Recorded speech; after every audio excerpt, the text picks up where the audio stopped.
भगवता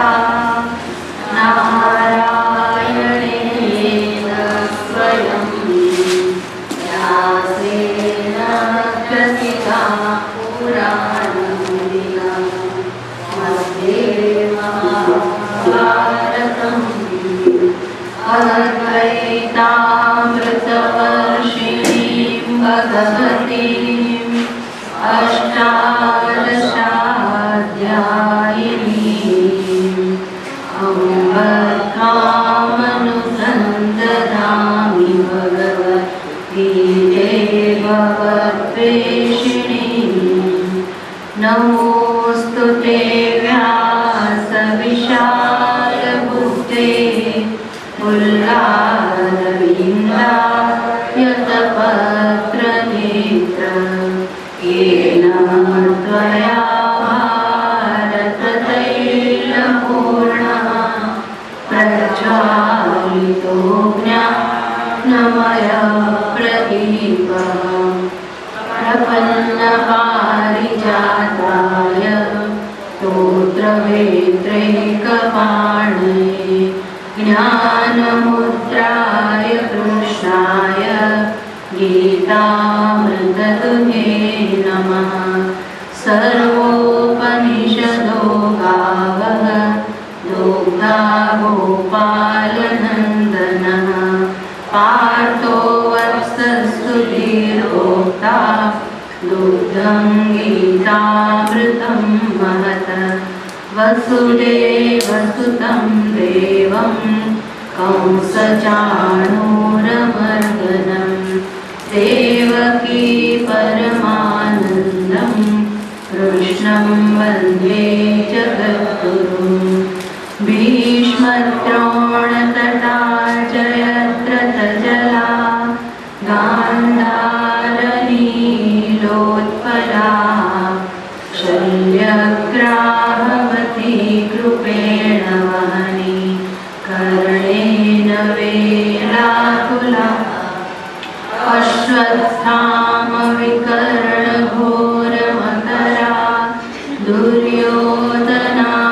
दुर्योधनावर्तिनी सोत्तीर्णा खलु पाण्डवैर्रणनदी कैवर्तककेशवः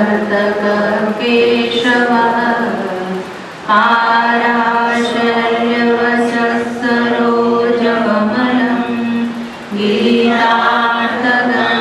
गीतार्थगन्धोत्कटं नानाख्यानककेसरं हरिकथा सम्बोधनाबोधितं लोके सज्जनषट्पदैरहरः पेपीयमानं मुदा भूयात् भारतपङ्कजं कलिमल प्रध्वंसि न श्रेयसे मूकं करोति वाचालं अङ्गुं लङ्घयते गिरिं यत्कृपातमहं वन्दे परमानन्दमाधवं यं ब्रह्मा वरुणेन्द्ररुद्रमरुतः स्तुन्वन्ति देव्यैः सवैः वेदैः साङ्गपदक्रमोपनिषदैः गायन्ति यं सामगाः ज्ञानावस्थिततद्गतेन मनसा पश्यन्ति यं योगिनः यशान्तं लविदुःसुरगणाः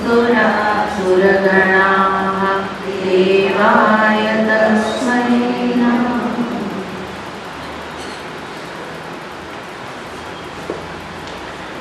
ॐ नारायणः परो व्यक्तात् अण्डमव्यक्तसम्भवम्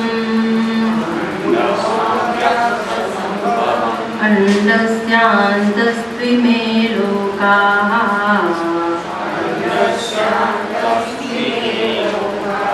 सप्तद्वीपा च मेदिनी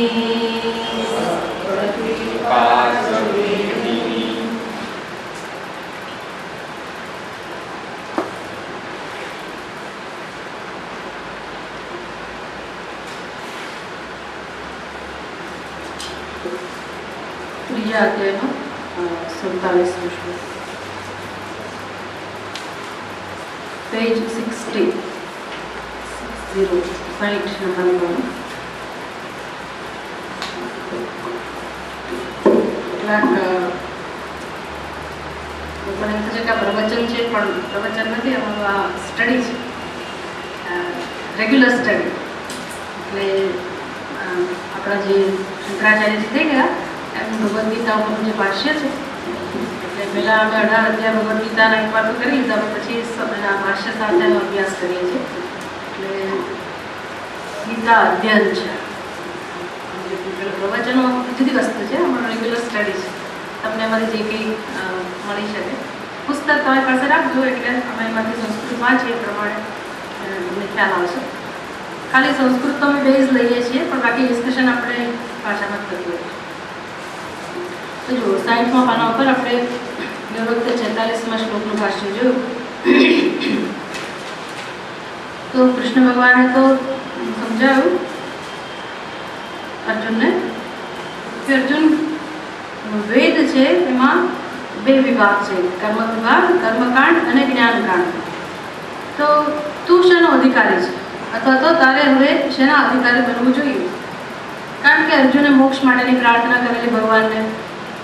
એટલે મોક્ષ જોઈતો હોય તો પછી માણસે પોતાના જીવનમાં પરિવર્તન લાવવું પડે, વિચારવું પડે, બૌદ્ધિક સ્તરે પરિવર્તન લાવવું પડે, લાગણીના સ્તરે પરિવર્તન લાવવું પડે, એના જીવનમાં, એના ઘડતરમાં બહુ ફેરફાર કરવો પડે.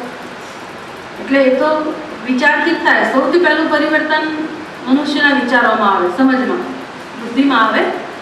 કારણ કે બંધન જે છે એ બંધનનું કારણ તો અજ્ઞાન છે. બંધન એટલે દુઃખ, શોક, બીજા કોઈ પ્રકારનું બંધન નથી. પણ ડગલે ને પગલે આપણા જીવનમાં જે શોકનો અનુભવ થાય છે, વિષાદનો અનુભવ થાય, પરવશતાનો અનુભવ થાય, એને આપણે બંધન કહીએ છીએ. અને ક્યારેક એ વિષાદ એટલો બધો છવાઈ જાય, એટલી બધી માત્રામાં વધી જાય, અને માણસ જ્યારે એને સહન ના કરી શકે, એનો ઉકેલ એને ના જણાય, ત્યારે ભગવાન પાસે જાય, પ્રાર્થના કરે કે ભગવાન આ દુઃખમાંથી હવે તો છોડાવો. જે અર્જુને કર્યું. અર્જુને કહ્યું કે ભગવાન હવે કંઈક એવો ઉપાય બતાવો કે આ બંધનમાંથી મુક્ત થવાય. બાકી કોઈ લૌકિક ઉપાયમાં રસ નથી. હવે મને આવા દુઃખમાંથી હંમેશ માટે મુક્ત થવાય એવો કોઈ ઉપાય હોય તો આપ મને બતાવો. અર્જુન બહુ સ્પષ્ટ કર્યું. અર્જુન જાણતો પણ હશે કે આનો ઉપાય એટલે જ્ઞાન પ્રાપ્તિ. કારણ કે નિતરની જાતે એવું ના કે શિષ્ય સ્થિરમ શાદીમાં ત્વમ પ્રપન્નમ. આપણે દુઃખી હોઈએ તો આપણે તો આટલું શ્રવણ કર્યું તો હજી આપણને અંદરથી એવો વિવેક કે ના જન્મે કદાચ, બહુ દુઃખ આવે તો કે ભાઈ હવે આપણે મોક્ષ માટે પ્રાર્થના કરીએ, ભગવાનને સીધે સીધું કહીએ કે ભગવાન તો સંસારને છોડાવો. એ પ્રાર્થના હજી કદાચ આપણી અંદરથી ના જન્મે. એવું થાય. આપણને એમ થાય કે ભગવાન આમાં દુઃખમાંથી છોડાવો, પણ આ બંધનમાંથી હંમેશ માટે છોડાવો અને મારે મોક્ષ જોઈએ છે, એ પ્રાર્થના થાય તો કંઈક કામ આગળ થાય. તો સમજાય કે આ અધ્યયન એટલે શું, આ શાસ્ત્રનું જીવનમાં શું સ્થાન છે, પછી જીવનનો મૂળ પ્રશ્ન કયો છે, આ દુઃખ જન્મ્યું શેમાંથી, અને દુઃખમાંથી બહાર આવવાનો ઉપાય છે, સુખી થવાનો ઉપાય છે જીવનમાં. આ બધું તો આપણને મહત્વનું લાગે. પછી આપણી દિશામાં, આપણા જીવનમાં યોગ્ય દિશા મળે અને આપણે આપણા જીવનનો ઉપયોગ કરીએ. બસ ઉપયોગ થાય ને એ બહુ મહત્વનું છે આપણા જીવનનું. જેટલું જીવીએ એટલું.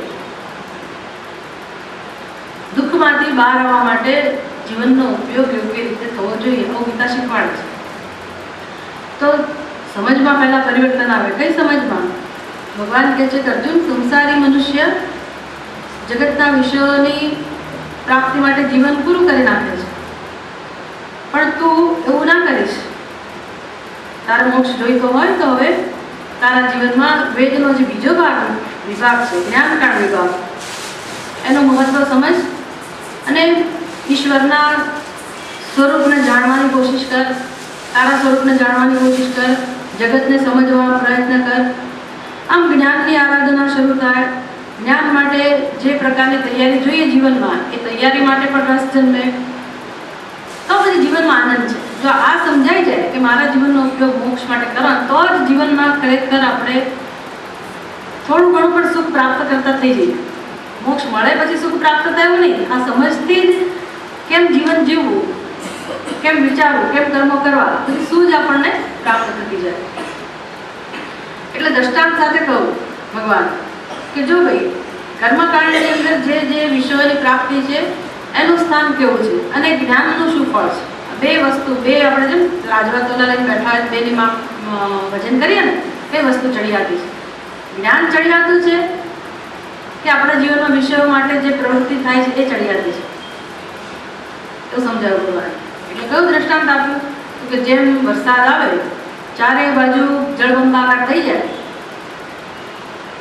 અને હવે પેલા કૂવાની, તળાવની કે વાવની કે વીરડાની હવે કેટલી આવશ્યકતા છે. પહેલા પાણી નહોતું ત્યારે બધા મહત્વના હતા, પણ જેવું ચારે બાજુ પાણી છવાઈ ગયું તો વીરડા પાણીની અંદર આવી ગયા કે નહીં, અંતર્ગત કૂવા પણ પાણીની અંદર જ આવી ગયા.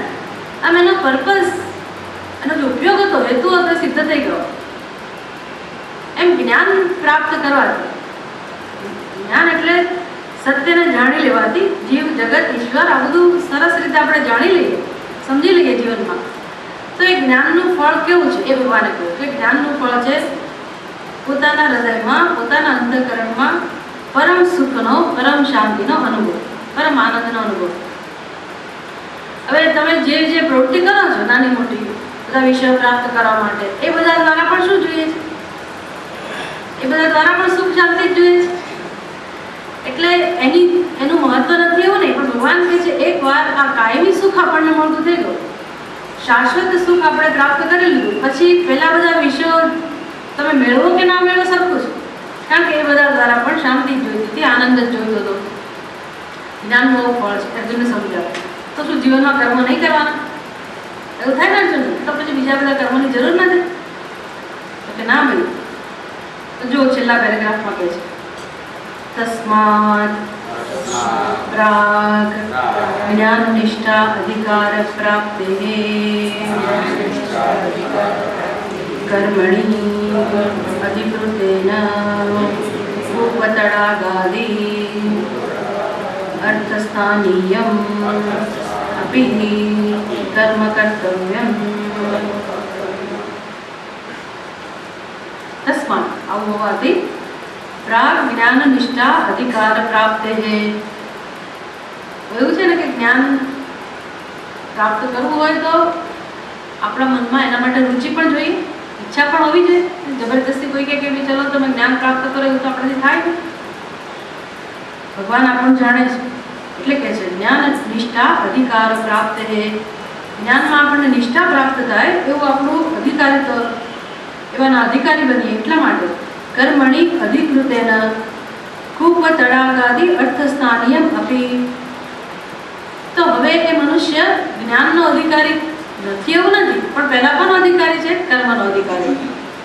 તો ભલે પેલું કુવા, તળાવ એના સ્થાન એટલે કે એના જેવું સ્તર હોય આ નાના કર્મોનું, એટલું બધું મહત્વ નથી. જ્ઞાનનું જેટલું મહત્વ છે એટલું આ બધી પ્રવૃત્તિઓનું મહત્વ નથી. છતાં પણ ભગવાન કહે છે જ્યાં સુધી જ્ઞાન પ્રાપ્તિ માટે આપણે અધિકારીત્વ ન કેળવીએ ત્યાં સુધી આપણા જીવનમાં આપણા ભાગે આવતા કર્મો બહુ જ મહત્વના છે.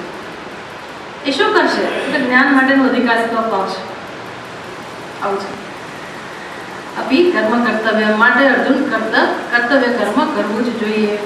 જો આ યાદ રાખવા જેવું છે, ભગવાને સરસ સમજાવ્યું, દ્રષ્ટાંત સાથે આગળ કહું સર્વ તદ અભિસમયતિ યત્ કિંચિત પ્રજા સાધુ કુર્વંતિ યહ તદ વેદ યત્ વેદ. એટલે કોઈને શંકા જન્મે કે જ્ઞાનથી આનંદ થાય કોણે કહું? ગીતા તો કે, તમે તો કહો, ભગવાન તો કે, ઉપદેશ આપનારા તો કે, પણ જીવનમાં કોઈ જોયું છે? જીવનમાં કોઈ એવો માણસ જોયો છે કે જેના જીવનમાં પરમ આનંદ જ હોય? આપણે ના જોયું એટલે શું થયું? આપણને શું ખબર? એવું આપણી સંસ્કૃતિમાં ઘણા બધા દ્રષ્ટાંતો છે, ઘણા બધા મહાત્માઓ થઈ ગયા. આપણને જોવા ના મળતા હોય એટલે શું થયું? મહાત્માઓ છે જે સિદ્ધ પુરુષો થઈ ગયા, યોગી પુરુષો થઈ ગયા, આખી પરંપરા છે, આખું સંપ્રદાય છે જેની કોઈ ખોટ જ નથી અને જ્ઞાનને સમર્પિત થયેલા છે. આપણે ઋષિ મુનિએ તો આખી જિંદગી જ્ઞાનની જ આરાધના કરેલી છે. એમણે જીવનમાં શું પસંદ કર્યું? જંગલમાં રહેવાનું પસંદ કર્યું, વૃક્ષ નીચે રહેવાનું પસંદ કર્યું, પર્ણકુટીને રહેવાનું આશ્રય સ્થાન બનાવ્યું. એ પણ ગૃહસ્થી હતા, પણ સાદામાં સાદું જીવન, ઓછામાં ઓછી સામગ્રી જીવનની. પણ જીવનમાં સાત્વિકતાનું એટલું બધું મહત્વ. આ બધું શેના માટે? જેથી બુદ્ધિનો શ્રેષ્ઠ ઉપયોગ થાય, જ્ઞાનનો શ્રેષ્ઠ ઉપયોગ થાય, જ્ઞાનની આરાધના થાય. જ્ઞાનની આરાધના કરીને એમને શું કરવાનું હતું? આનંદ, મોક્ષ. આનંદ એટલે આપણે જે આનંદ ખાઈએ, પાણીપુરીનો આનંદ ખાધો, રાજા આઈસ્ક્રીમનો ખાધો, એવા આનંદની વાત નથી. એ આનંદ તો આની અંદર આવી જ જાય. જે પણ જગતમાં જેનો પણ આનંદ તમે માનતા હો, એ દરેક વસ્તુનો આનંદ આ જ્ઞાનના આનંદની અંદર સમાઈ જાય. આ નિયમ છે. એટલે રૈક્વનું દ્રષ્ટાંત હતું. રૈક્વ નામનો એક જ્ઞાની હતો એ જમાનો. બૃહદારણ્યક ઉપનિષદની અંદર એનું નિરૂપણ આવે છે. મસ્તરામ જેવું જીવન એનું, તદ્દન ફકીર. તમે જુઓ તો લાગે નહીં કે આ મહાત્મા છે, એ લાગે નહીં કે વિદ્વાન છે. એની રહેણી કરણી બાળક જેવી, તદ્દન નિર્દોષ અવસ્થાનું જીવન, કોઈ પ્રકારનું ધંધડા વગર, કોઈ એની આપણને એમ લાગે કે આપણે વ્યવસ્થિત માણસ એવું પણ નહીં, પણ મોજમાં હોય બસ. એની નીચે એમાં એવું દ્રષ્ટાંત આવ્યું ઉપનિષદની અંદર કે ગાડાની નીચે સૂતેલો હોય આરામ. એનું સ્થાન છે. ઘણા લોકો હોય ને, જેવી રીતે સૌરાષ્ટ્રમાં એક મસ્તરામ બાપુ હતા વર્ષો પહેલા, તમે કોઈ નામ સાંભળ્યું? એ મસ્તરામ બાપુને કેવી ટેવ, એ તો જકાત નાકા જગ્યા આવે છે છાપરી, ત્યાં આગળ બેઠા. તમે જ્યાં જેટલી વાર નીકળો ને ત્યાં જ બેઠા હોય, અને એનું વજ્રાસન હોય, એમાં જ બેઠા હોય, અને આરામથી બસ એની જ મસ્તી, આંખો બંધ હોય, હલન ચલન કોઈ પ્રકારનું. આપણને એમ થાય કે આટલા બધા કલાકો સમાધિમાં કેવી રીતે રહેતો હશે આ માણસ? અને એની પાસે કશું જ નહીં, કોઈ કરતા કોઈ ચીજ સામગ્રી નહીં. ત્યાંના લોકો, ઘણા લોકોને દયા જન્મે એટલે એને જમવાનું આપી જાય. તો એ કે ઊભા થઈને આમ તરત સ્વીકાર્યું કે એવું બધું ના જોવા મળે. તમે એને ખાવું હોય તો ખાઈ લેતા હશે ક્યારેક એની રીતે, પણ ઘણા દિવસો સુધી ના ખાય એવું પણ બને. અને એની મસ્તીમાં આરામથી બેઠા હોય. અને એક વખત તો વાવાઝોડું થયું, કંઈક 80-84 સાલ હશે, જબરજસ્ત વાવાઝોડું થયું. એટલું બધું ચારે બાજુ હાલાકી થઈ ગઈ. અને સવારે આપણે તમે જુઓ ને તો પેપરમાં બધા ફોટા તો એવા વિચિત્ર હોય કે આ આટલું બધું નુકસાન થયું, સૌરાષ્ટ્રને બહુ નુકસાન થયું હતું. પણ એ એમનો એ ફોટો હતો, એ બાપુનો પણ ફોટો, મસ્તરામ બાપુનો. લોકો તો ભાગી જાય એ પણ થાય, એ એની જગ્યાએ જ બેઠેલા. અને ઈશ્વરની કૃપા જુઓ કે એક પાંદડું, એક નાની ડાળી પણ એના ઉપર નથી પડી. એની ચારે બાજુ વૃક્ષો પડેલા તોફાન થયેલો, પણ એ એની સ્થિતિમાં સમાધિ. એટલે કઈ કક્ષા છે એની સમજ પડે છે ને? આપણને એમ કે આવા તો ગાડા જેવા લોકો બેઠા હોય, નથી હોતું. એટલે મનુષ્ય કઈ સ્થિતિને પ્રાપ્ત કરી શકે છે એવું આપણા શાસ્ત્રો શીખવાડે છે, સમાજમાંથી પણ જોવા મળે છે. અને આપણી સ્થિતિ કેવી છે તો લગભગ વિચારો આપણા, લગભગ દયનીય, લગભગ દુઃખી, લગભગ ચિંતિત. કાં તો ઈર્ષા મનમાં ચાલતી હોય, કાં ક્રોધ હોય, કાં તો લોભ હોય, કાં કામનાઓ હોય, દુઃખ હોય, નિષ્ફળતાનું, આનું તેનું, એટલી બધી ચિંતાઓ. આ મનુષ્યના જીવનમાં દુઃખ સિવાય બીજી કોઈ વસ્તુ જોવા જ નથી મળતી. આપણે એમ થાય કેવી રીતે ઉપર ઉઠે જીવનમાં. ખરેખર સૌથી સુખી તો મનુષ્ય હોવો જોઈએ સૃષ્ટિમાં. કારણ કે બીજા બધા જીવાત્માઓને ભગવાને ફરજિયાતપણે એના જીવનમાં દુઃખ ભોગવવું જ પડે. એ બોલી ના શકે, કે ફેરફાર ના કરી શકે એવી સ્થિતિમાં મૂકેલા છે. અને મનુષ્યને ભગવાને બુદ્ધિ પણ આપેલી છે કે પોતાના પ્રશ્નનો ઉકેલ લાવી શકે, દુઃખમાંથી છૂટી શકે. અને કેવી સરસ બુદ્ધિ, કેવું સરસ મન, કેટલી બધી શક્તિઓ ભગવાને મનુષ્યને આપેલી છે. એ શું ના કરી શકે? ધારે તો સૌથી સુખી મનુષ્ય હોવો જોઈએ જગતની અંદર, એની બદલે સૌથી દુઃખી હોય તો આ મનુષ્ય છે, સૌથી દુઃખી. આવું કેમ છે? આપણે પૂછવાનું આપણા જીવનમાં, આવું કેમ છે? દુઃખ કેમ જતું નથી? તો કે જો ને અમારી ઘરમાં જ આ લોકો આવા છે, પડોશી આવો છે. આપણે દુઃખ માટે બધા કારણો નક્કી છે. જન્મ્યા ત્યારથી જ જન્મ્યા ત્યારે આ ચોઘડિયું હતું, આ નક્ષત્ર હતું, મારા આવા ગ્રહો છે, બસ એટલે અંદર ખ્યાલ બંધાઈ ગયો કે મારે મારા જન્માક્ષર આવા જ છે અને આખી જિંદગી દુઃખી જ રહેવાનું. અને લોકો બધા સિક્કા માર કરે કે હા વાત બરાબર છે, તમે તમારા જીવનમાં આવું જ છે. કોઈ કે મારા ઘરમાં સાસુ આવી છે, કોઈ કે મારો પતિ આવો છે, કોઈ મારી પત્ની આવી છે, કોઈ કે મારા સંતાનો આવે. આમ દરેકને દુઃખ માટે બહુ સ્પષ્ટ નિર્ણય છે પોતાના જીવનમાં. અને એની સાથે નક્કી થઈ ગયું કે મારે જીવન આવું જ રીતે પૂરું કરવાનું છે. આમ દુઃખી એ જ મારું સત્ય, એ જ મારી વાસ્તવિકતા. આના માટે બુદ્ધિ નથી આપી આવું વિચારવા, અને આ વિચારોમાં જીવન પૂરું કરવા માટે ભગવાને બુદ્ધિ નથી આપી. આ ખોટા વિચારોમાંથી બહાર આવવા માટે કે અજ્ઞાનમાંથી મુક્ત થવા માટે ભગવાને આપણને બુદ્ધિ આપેલી છે કે જેથી એનો ઉપયોગ થાય અને કંઈક સત્યને જાણીએ અને એમ કરતાં કરતાં અજ્ઞાનમાંથી મુક્ત થઈએ તો દુઃખમાંથી છૂટાય. તો એમાં રસ ક્યારે પડે? દુઃખમાંથી છૂટવું એટલે એનો ઉપાય એટલે દુઃખ એટલે બંધન. દુઃખનું કારણ કોણ? તો કે અજ્ઞાન. એટલે મોક્ષનું કારણ જ્ઞાન કહું તો જ્ઞાન શેનાથી પ્રાપ્ત થાય? આમના આંખો બંધ કરીને બેસવું એટલે મને જ્ઞાન પ્રાપ્ત થઈ જાય?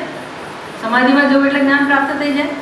કશું ભગવાન કંઈ કૃપા કરે જ્ઞાન પ્રાપ્ત થાય એવું થઈ જાય? એની મેળાએ જ્ઞાન પ્રાપ્ત થાય કોઈ દિવસ કે ના થાય? શાસ્ત્ર કહે છે કે જ્ઞાન પ્રાપ્ત કરવા માટેનો ઉપાય એક જ છે. કયો ઉપાય છે? આત્માવારે દ્રષ્ટવ્ય. જીવનમાં આત્માનું દર્શન થવું જોઈએ. આત્માનું એટલે પરમાત્મા સ્વરૂપનું પોતાનું દર્શન થવું જોઈએ. દર્શન શેનાથી થાય? દર્શન આ દર્શન આંખોથી કરવાનું દર્શન છે ને, બુદ્ધિથી કરવાનું દર્શન છે. એ દર્શન શેનાથી પ્રાપ્ત થાય? આત્માવારે શ્રોતવ્ય, આત્માવારે મંતવ્ય. આ તો આપણે અંદર હોવું જ જોઈએ. કયું સાધન જીવનનું છે જ્ઞાન પ્રાપ્તિનું એ તો સમજી જ લેવાનું. 3 મુખ્ય સાધન છે એના: શ્રવણ, મનન અને નિધ્યાસ. આમ તો એક જ સાધન, આત્મા મારે દ્રષ્ટવ્ય, દર્શન એક જ સાધન છે કે તમારા સ્વરૂપને ઓળખો. જગતને નહીં ઓળખો ચાલશે, ભગવાનને નહીં ઓળખો તો ચાલશે, પોતાના સ્વરૂપને ઓળખો. પોતાનું સ્વરૂપ એવું છે કે જેની અંદર જગત પણ આવી જાય, જેની અંદર ભગવાન પણ આવી જાય. આપણને ખબર જ નથી કે આપણું સ્વરૂપ કેવું છે. એટલે વ્યવહાર અવસ્થામાં, અજ્ઞાન અવસ્થામાં આપણે જીવન પૂરું કરીએ તો જેમ જેમ આપણે આ જાણતા જઈને ખબર પડે કે આપણે છીએ કોણ, શેના માટે આવ્યા છીએ, શું કરવાનું છે, શું કામ કરીને જવાનું છે પાછું, અને પાછા જવાનું છે તો પાછા આવવા માટે જવાનું છે કે હંમેશ માટે મુક્ત થઈ જાય એવી રીતે જવાનું છે. પેલું ભજન હમણાં કોઈ ગાયું હતું ત્યારે ઋષિકેશમાં, માળા ફેરે કે માળા ફેરવી તો ફેરવ. ગામડાને બાઈએ ગાયું હતું, એક મોટી મને માજીએ ગયું. કશું ભણતા ભણતા લખવાનું વાંચતા નહોતો આવડતું એને. એ કહે છે અમારી સાધના જા કે તમે તો બધું વાંચો પછી તમારા લોકો લખે ને અમારી સાધના કઈ? તો કે અમે આટલા લાંબા લાંબા ભજનો યાદ કેમ રહે? તો કે અમારી આ જ સાધના છે. કોઈ ગાય વાંચતા તો આવડે નહીં, લખતા આવડે નહીં, કોઈ બીજું ગાય અમે એને યાદ રાખી લઈએ. યાદ રાખી લઈએ એટલે પછી ગાવાના, પછી એકલા બેઠા હોય તો પણ ગાઈએ, બીજાની સાથે પણ ગાઈએ, અને અમારો સત્સંગ હોય ત્યારે. આમ ભજનમાં જે જે વસ્તુ કીધી હોય એ બધી એ લોકો સત્સંગમાંથી જે આપણે શીખીએ એ ભજનમાંથી શીખીએ. જેને શીખવું જ છે, જે માણસને દુઃખમાંથી બહાર આવવું જ છે કે ભગવાનને પ્રાપ્ત કરવો જ છે, ભક્તિ કરવી જ છે, દુઃખમાંથી છૂટવું જ છે, એ માણસને કંઈક ને કંઈક સૂજી આવે. આપણે કે મને તો કશું આવડતું જ નથી, એનો અર્થ કે હજી આપણને જિજ્ઞાસા નથી જતી. એ ભાઈ શું ગાતી હતી? માળા ફેરવો તો તમે એવી ફેરવજો કે ફરી જન્મ લેવો ના પડે. મંદિરમાં જજો તો એવી રીતે જજો કે ફરી જન્મ આવું. એને એટલે સાધન તમે પકડો તો એવું સરસ રીતે એને તમે તૈયાર કરો. એ સાધન એમાં એવી નિષ્ઠા હોય, એ સાધનમાં એટલી ભક્તિ હોય, એટલો પ્રેમ હોય, એટલી શ્રદ્ધા હોય કે સાધન ફળીભૂત થાય, માળા ફેરવેલી સફળ થાય. એટલે આપણે આમ ભાગ પારા મેં 15 માળા કરી લીધી. નવરાત્રિમાં આટલા અનુષ્ઠાન કર્યા, આ દિવસોમાં આમ કર્યું, અને વચ્ચે દૂધવાળા આવે કે હવે તો આપણા મોબાઈલ તો ગમે ત્યારે ત્રણ કે એટલે તો બાજુમાં જ રાખવા પડે. આવું મુમુક્ષુ માટે ના ચાલે, ગૃહસ્થીઓ માટે ચાલે, સંસારીઓ માટે ચાલે. આપણે એમ સંતોષ લેવો હોય કે ના આટલી માળા ફેરવી નાખી, એટલા પાઠ કરી નાખ્યા તો ચાલે. એનું ફળ ના હોય કશું, બહુ વહેમમાં ના રહેવું કે અમે એટલી માળા કરીએ જ છીએ એટલે ધાર્મિક છે, એનું ફળ કશું ના હોય. એની કરતાં શાંતિથી તમારું કામ પતાવી દેવા. એટલે સામા માણસ ફોન ઉપર સક્કા જવાબ અપાય, બધું પતાવી દેવા. પણ માળા ફેરવવી તો એવી ફેરવવી, 10 મિનિટ ભલે ફેરવે, પણ એમાં ભગવાન સિવાય બીજી કોઈ વાત ના આવે. એ એવું તૈયાર થવું પડે, આમ તો ના થાય. એટલે એવો રસ, એવી રુચિ, આ બધા સાધનો દ્વારા ધીરે ધીરે મનુષ્ય જ્ઞાનમાં નિષ્ઠા પ્રાપ્ત કરવા માટેનો અધિકારી બને. બહુ સરસ ભગવાન શીખવાડે છે ગીતાની અંદર. તો હવે આખો વિષય બદલાય છે. પહેલા જ્ઞાનનું મહત્વ સમજાવ્યું કે ઉદ્ધાર શેનાથી છે? જીવનમાં ઉદ્ધાર એક જ વસ્તુ છે, એક જ વસ્તુથી છે, અને એ છે પોતાના સ્વરૂપને જાણવાથી. પણ અર્જુન છે ને અધિકારી છે. ભગવાન જાણે છે કે અર્જુનને સીધું આ હું જ્ઞાન સમજાવીશ તો પણ નહીં સમજે. એટલે ભગવાને કહ્યું બીજા અધ્યાયના આગળના શ્લોકની અંદર ભગવાને આત્મજ્ઞાનનું નિરૂપણ કર્યું, એની જ વાત સમજાવી. પણ હજી અર્જુનના મનમાં જે વિભળતા કે દુઃખ છે, અને એની સિવાય પણ ભગવાન અર્જુનને જાણે જ છે. એટલે ભગવાન કહે છે કે અર્જુન, જ્ઞાન નિષ્ઠા પ્રાપ્ત કરતા પહેલા જીવનમાં જે કે કર્મો થાય છે એ કર્મનો શ્રેષ્ઠમાં શ્રેષ્ઠ રીતે ઉપયોગ થવો જરૂરી છે. એટલે હવે વિષય આવે છે કર્મયોગ. કર્મયોગ, આપણે કર્મ તો કરીએ છીએ પણ કર્મ નકામા જાય છે. આપણે જેમ આપણી ઉંમર વધતી જાય એમ આપણા કરેલા કર્મો પણ વધ્યા ને. નાના વ્યક્તિ કરતાં આપણે મોટી વ્યક્તિ જીવનમાં ઘણા કર્મો કરેલા છે. તો જેણે કર્યું હોય એનો અનુભવ વધારે, ખરું કે એનું ફળ પણ વધારે મળ્યું હોય. એટલે અનુભવ વધારે, ફળ વધારે, એનો અર્થ કે એ મનુષ્ય સંતુષ્ટ વધારે હોવો જોઈએ. જેમ ઉંમર વધુ એમ મનુષ્ય વધારે સંતુષ્ટ, વધારે સુખી, વધારે પરિપક્વ આવું હોવું જોઈએ. આપણે વિચારીએ તો એની બદલે શું અવસ્થા, શું સ્થિતિ હોય છે? જેમ જેમ ઉંમર વધતી જાય એમ દુઃખ વધે છે કે ઘટે છે? શું થાય છે? પેલું બધું બેલેન્સ વધ્યું હોય, બેંક બેલેન્સ વધ્યું હોય કદાચ, બીજી બધી જગ્યાએ આપણે સફળ થયા હોઈએ, પણ અંદર આપણા અંતઃકરણમાં અશાંતિ કહો, વિષાદ કહો, શોક કહો, દુઃખ કહો, આ બધું વધ્યું હોય છે કે ઘટ્યું હોય છે? પ્રમાણિક બનવાનું. તમે આમ પોતપોતે જવાબ હો ને, આ તમને જ જવાબ આપવાનો, મને નથી આપવાનો. આપણે પોતાને જ જવાબ આપવાના કે શું થવું આપણા જીવનમાં. તો કે ઉંમર વધવાની સાથે સામાન્ય રીતે મનુષ્યની આંતરિક સ્થિતિ વધારે નબળી બનતી જાય છે, દુઃખી થતો જાય છે માણસ. એનો અર્થ આટલું બધું કર્યું ખરું, જે કર્યું એનું ફળ જે મળવું જોઈએ, આનંદ વધવો જોઈએ, એ તો વધ્યો ને. એટલે અહીંયા આપણને આ સમજ ઉપયોગી થાય.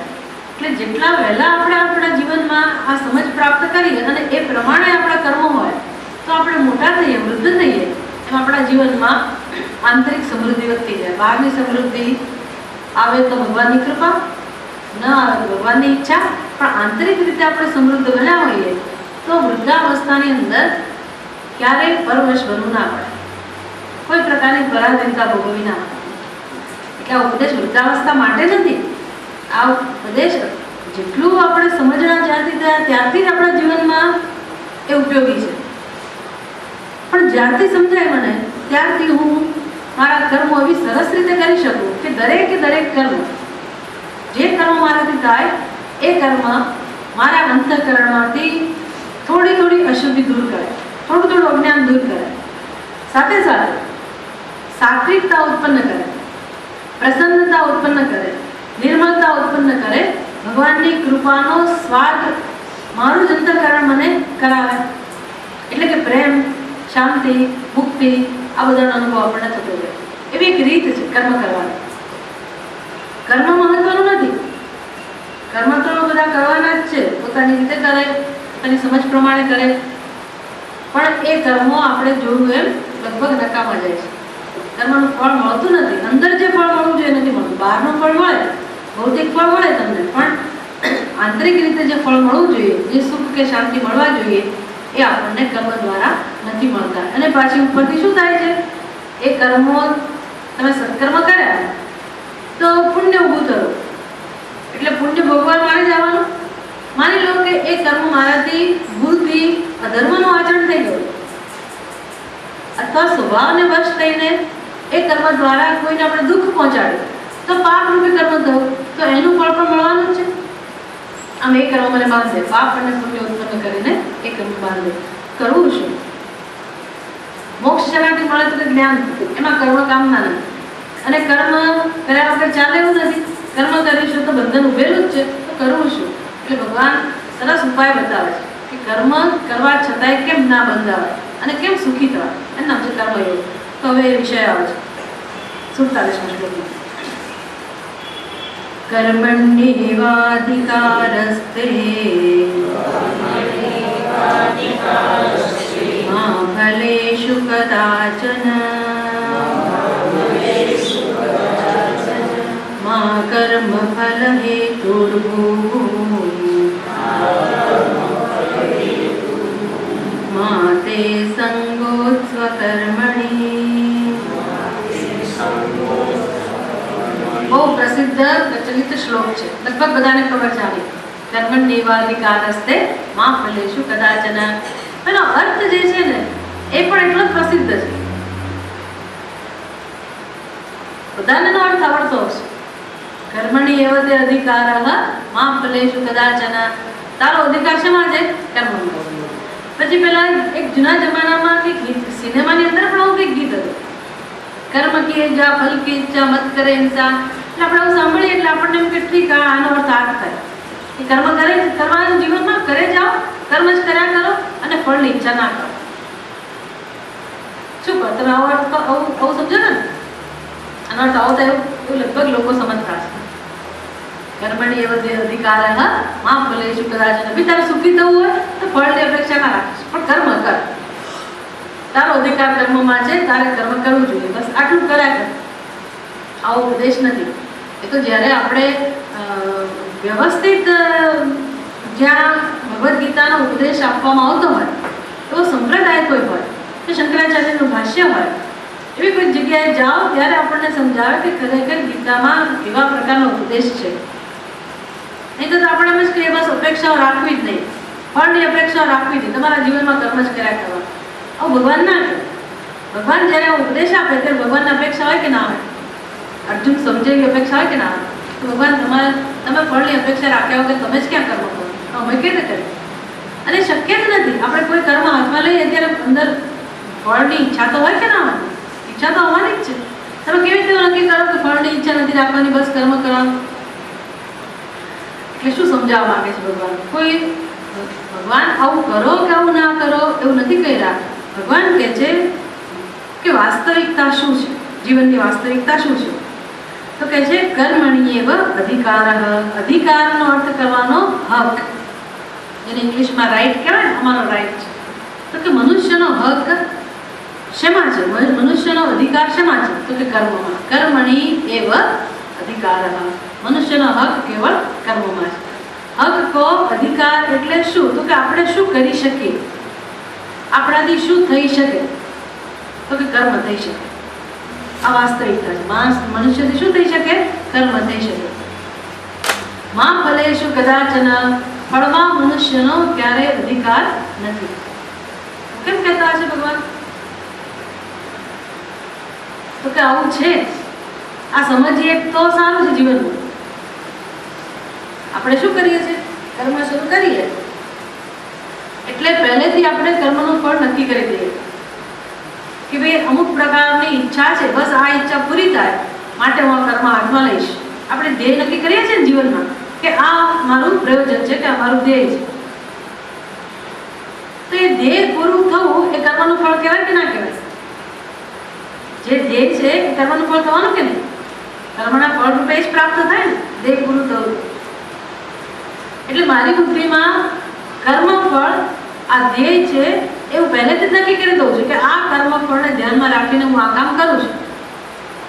પણ તમે કામ બહુ નક્કી કર્યું એટલે ધ્યેય પૂરું થાય છે, પ્રયોજન પૂરું થાય જ છે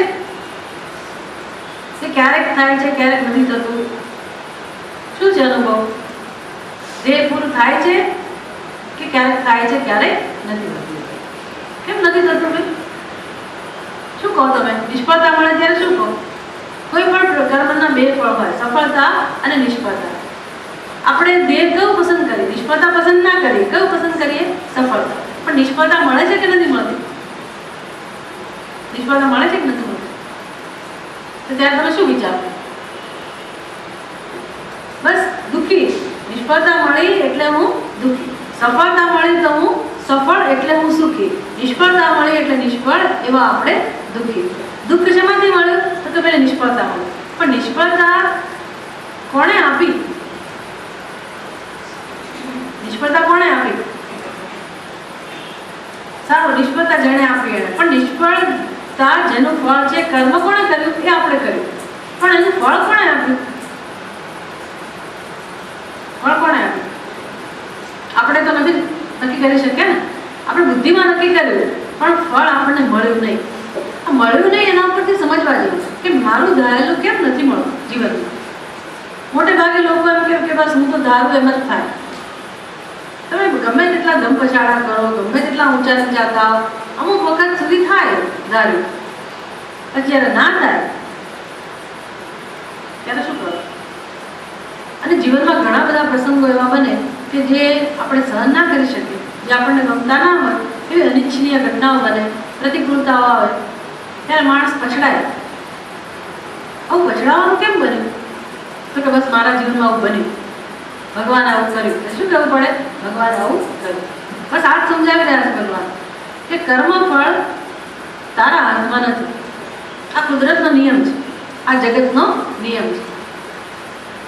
કર્મફળ નક્કી કરવા માટે મનુષ્ય ક્યારેય જવાબદાર ના હોય. મનુષ્યની અંદર એવી શક્તિ નથી મૂકી ભગવાને કે કર્મફળ નક્કી કરી શકે. કર્મફળ નક્કી કરવું એ ભગવાનનો કાયદો છે, ભગવાનનો હક છે, ભગવાનના હાથમાં છે.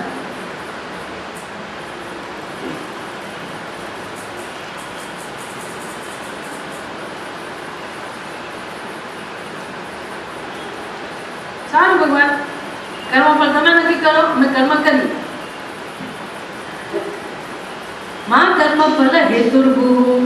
ફરી પાછા ભગવાન કહે છે તું કર્મફળનો હેતુ ના બનીશ. કર્મફળનો હેતુ બનવો એટલે શું? પહેલેથી જ કર્મફળ નક્કી કરી લેવું કે હું આ હેતુને ધ્યાનમાં રાખીને કર્મ કરું છું. બસ એટલે કર્મની સફળતા મળશે તો એ કર્મ મને બાંધશે, કર્મની નિષ્ફળતા મળશે તો પણ એ કર્મ મને જ બાંધશે. આમ સુખ અને દુઃખ બંને મને કર્મ દ્વારા મળશે. એટલે હું જ બંધન ઊભું કરું છું. શેના દ્વારા? કર્મ દ્વારા. એનો અર્થ થયો આપણે પોતે જ આપણા બંધનના હેતુ બન્યા, નહીં સમજવાને કારણે. તો આ સમજમાં આ શ્લોકની અંદર ભગવાન એક બહુ સરસ વસ્તુ આપણા ધ્યાનમાં લાવે છે કે ભાઈ મનુષ્ય તું જીવનમાં એકલો નથી, તારા એકલાનું જીવન નથી. આમ કોઈ પોતાના ખ્યાલોમાં કે અભિમાનમાં એમાં જીવન પૂરું ના કરીશ. તું જીવનમાં જે બીજી વાસ્તવિકતા છે એને પણ ધ્યાનમાં રાખ, એને પણ શીખ. અને કઈ વાસ્તવિકતા છે? તો કે તું જન્મ્યો ત્યારથી તારી સાથે ઈશ્વર તત્વ નામની વસ્તુ છે અને મૃત્યુ સુધી આ ઈશ્વર તત્વ તારી સાથે જ સાથે છે.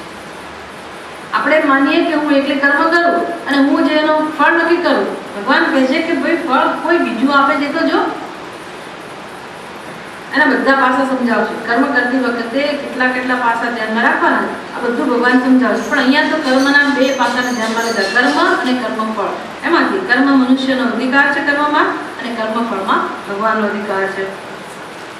તો આપણે ભાષ્યમાં કહે છે કર્મણિ એવ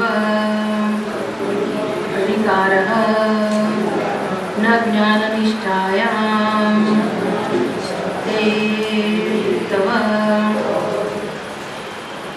તત્ર ચ કર્મ કુર્વતઃ મા ફલેષુ અધિકારઃ અસ્તુ કર્મફલતૃષ્ણા મા ભૂત કદાચન કસ્યાંચિત અપી અવસ્થાયામ ઇત્યર્થઃ.